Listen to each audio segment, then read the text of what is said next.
Good morning to all of you. I'm Shanali from Behind Me International Media and you're watching our morning bulletin.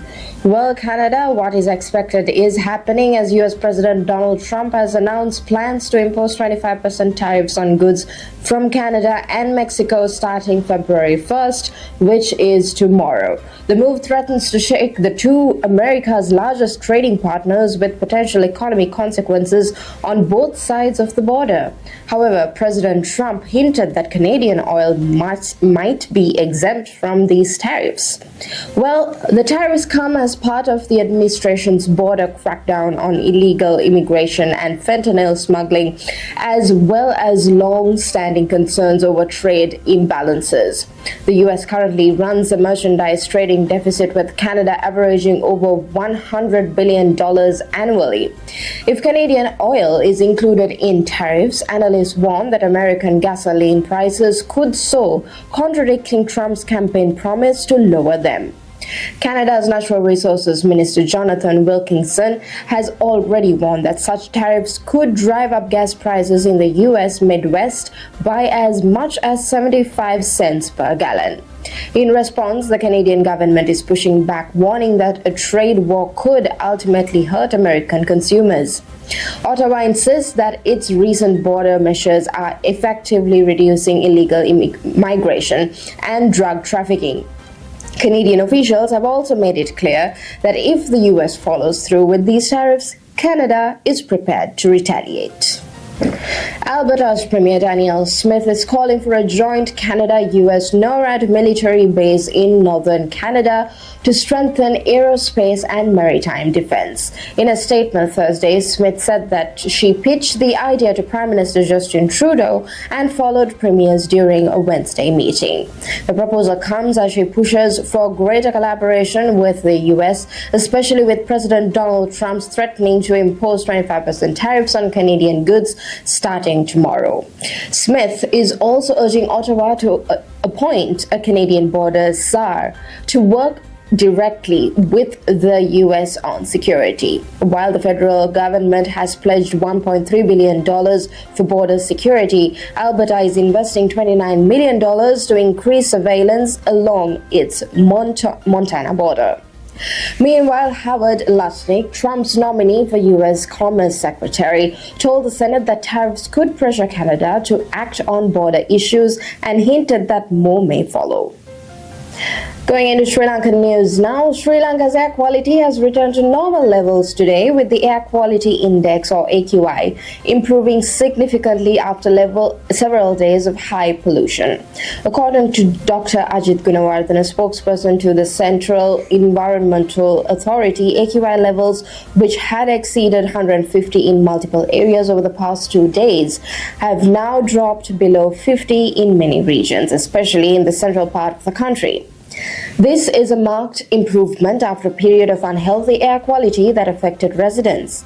Dr. Gunawardhan confirmed that as of today, no locations in Sri Lanka are reporting an AQI level above 150, a threshold that indicates hazardous air. While areas like Colombo, Galle, Mathura and Jaffna recorded AQI values near 100, which still represents moderate pollution. The situation is expected to improve further in the coming days. The overall trend shows a positive shift towards cleaner air. However, Dr. Gunawardhan has advised those with respiratory conditions such as asthma or COPD to seek medical attention if they experience any discomfort.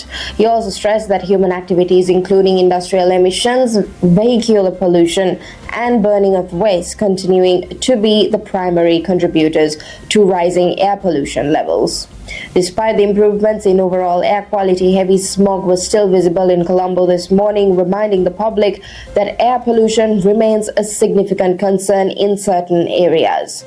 The Central Environmental Authority will continue to monitor the situation, and citizens are encouraged to stay informed about the air quality in their region.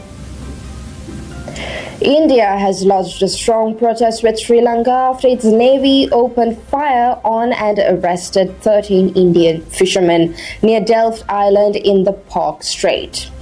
2 fishermen are being treated at Jaffna Teaching Hospital while 3 others sustained minor injuries.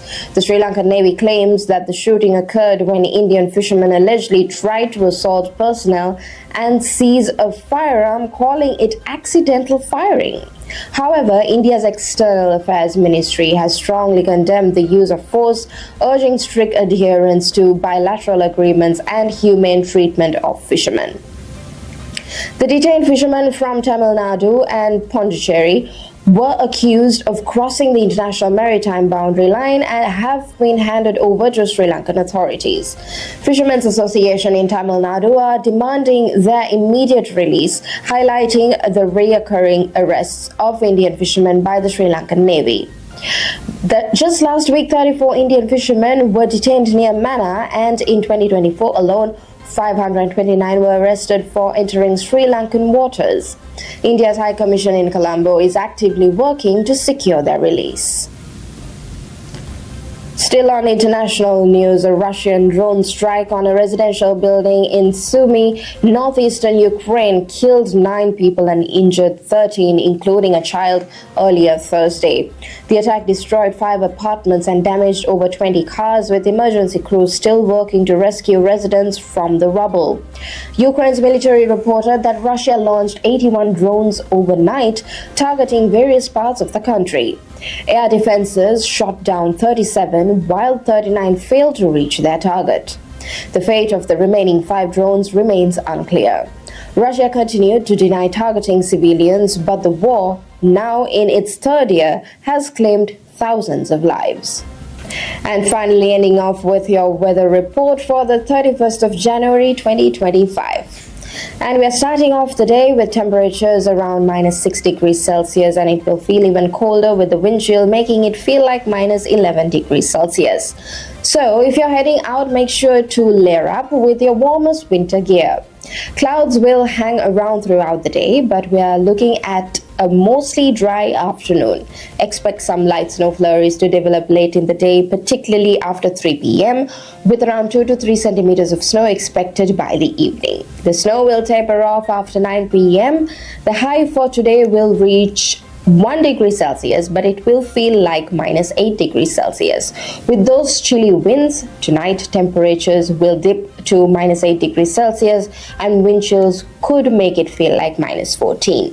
So definitely keep those heavy winter coats, gloves and scarves handy. Looking ahead to the weekend, will stay cold with a chance of more snow on Saturday. So be